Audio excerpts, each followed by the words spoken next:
Neden acı çekmeyi seviyoruz? Oyunlar tanımı gereği bizi eğlendirmek, gerçek hayatın stresinden uzaklaştırmak için vardır. Ama bir stüdyo çıktı ve bu tanımı tamamen ters yüz etti. Bize rahatlamayı değil, kolayca kazanılan başarıyı değil, tırnaklarımızla kazıyarak elde ettiğimiz zaferi sat. Ve işin garibi milyonlarca insan bunu satın aldı. From Software, Demon's Souls ile niş bir bodrum katında başlattığı bu hareketi Elden Ring ile stadyumlara taşıdı. Peki modern oyun endüstrisi bize sürekli kullanıcı dostu deneyimler sunmaya çalışırken biz neden bize düşman gibi davranan bu oyunlara aşık olduk? Bugün sadece zorluktan bahsetmeyeceğiz. Bugün oyun tasarımının, kayıp sanatın, sessizliğin gücünü, mimariyle anlatılan hikayeleri ve o tok vuruş hissinin altındaki matematiği konuşacağız. Hazırsanız Campfire'e yaklaşın. Ben Vermental. Başlıyoruz.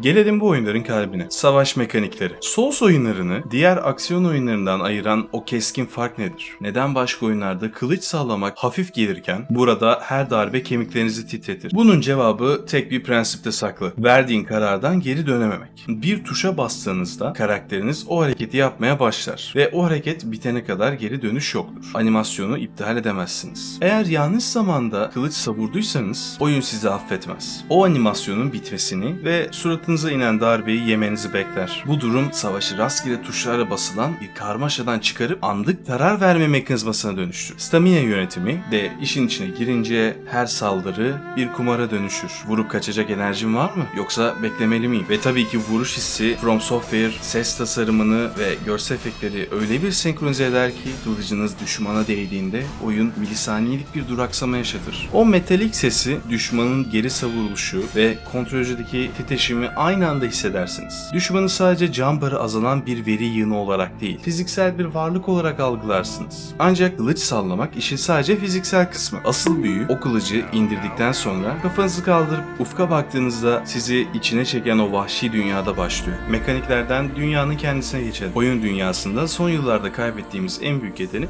gözlemlemek. Çoğu modern oyun oyuncunun kaybolmasından o kadar korkuyor ki ekranı ikonlarla, pusulalarla ve parlayan yollarla dolduruyor. Buradaki asıl sorun sadece ekran kirliliği değil. Sorun bu arayüzlerin dünyayla olan bağımızı koparması. Modern oyunlarda arayüzü kapattığınızda dünya sizinle konuşmayı keser. Çünkü o dünyalar gözünüzü ufka değil sağ alttaki mini haritaya dikmeniz için tasarlanmıştır. Dağların, kulelerin veya patikaların bir dili yoktur. Onlar sadece iki görev noktası arasındaki dolgu malzemesidir. Souls oyunlarında ise dünya organik bir navigasyon görevindedir. Miyazaki ve ekibi görsel referans noktaları tekniğini ustaca kullanır. Ufukta gördüğünüz o devasa altın ağaç, gökyüzüne uzanan o gotik kule veya aşağıdan gelen garip çan sesi, bunların hepsi oyunun size buraya gel deme şeklidir. Sizi yönlendiren şey yapay bir GPS oku değil, kendi merakınızdır. Bir mağaraya girdiğinizde haritada soru işareti olduğu için değil, girişindeki meşaleler ilginizi çektiği için oraya girersiniz. Bu sizi görevi tamamlayan bir işçi modundan çıkarıp gerçek bir kaşif moduna sokar. Tam da keşif hissinden bahsetmişken küçük bir parantez açalım. Eğer siz de oyun dünyasının derinlikleri yaptığımız bu videolardan zevk alıyorsanız abone ol butonuna basıp bu yolculuğa ortak olabilirsiniz. Şimdi kaldığımız yerden devam edelim. Gözlerimiz bu dünyayı keşfederken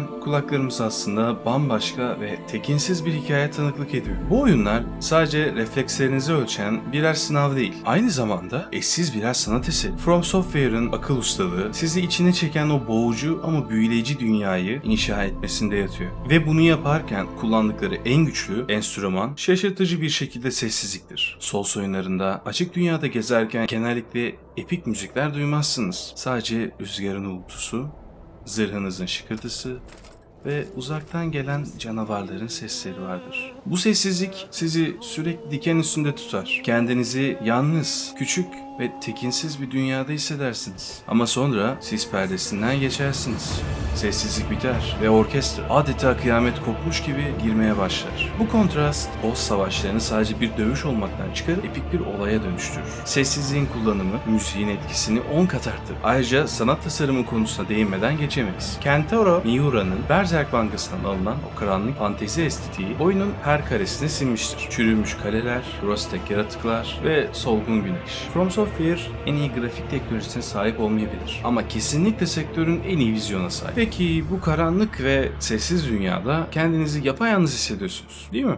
İşte From Software'ın en büyük illüzyonu ve başarısı da tam burada. Bu yalnızlığın içinde gizli. Bu oyunlar hakkında en sevdiğim paradoks şudur. kendinizi inanılmaz yalnız hissedersiniz. Ama asla yalnız değilsinizdir. Miyazaki'nin eşsiz çoklu oyuncu sistemi, oyuncuların birbirinin dünyasına doğrudan müdahale etmeden iletişim kurmasını sağlar. Yerdeki o basit turuncu mesajlar bazen bir uçurumun kenarında "Try jumping" yazan bir trolleme, bazen zorlu bir boss kapısında "Don't give up" yazan bir destek. Diğer oyuncuların nasıl öldüğünü gösteren kan lekeleri sizi yaklaşan tehlikeye karşı uyarır. Bu sistem oyuncular arasında sözsüz bir bağ, bir kader ortaklığı yaratır. Hepimiz aynı bataklıktayız. Hepimiz aynı boss'la acı çekiyoruz. Bu kolektif deneyim topluluğu toksik olmaktan çıkarıp birbirine yardım eden devasa bir rehbere dönüştürür. Git gut lafı bile aslında sen de yapabilirsin, sadece öğrenmen lazım demenin sert bir yoludur. Peki bu formül nasıl eskimedi?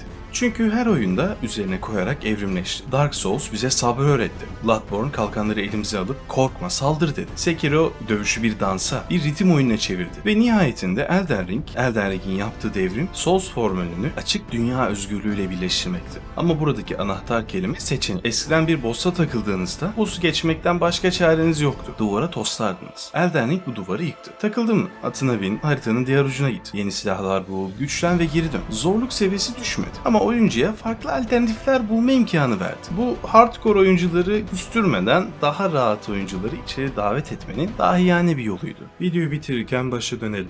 Neden acıyı seviyoruz? Belki de Souls oyunları hayatın en iyi simülasyonu olduğu içindir.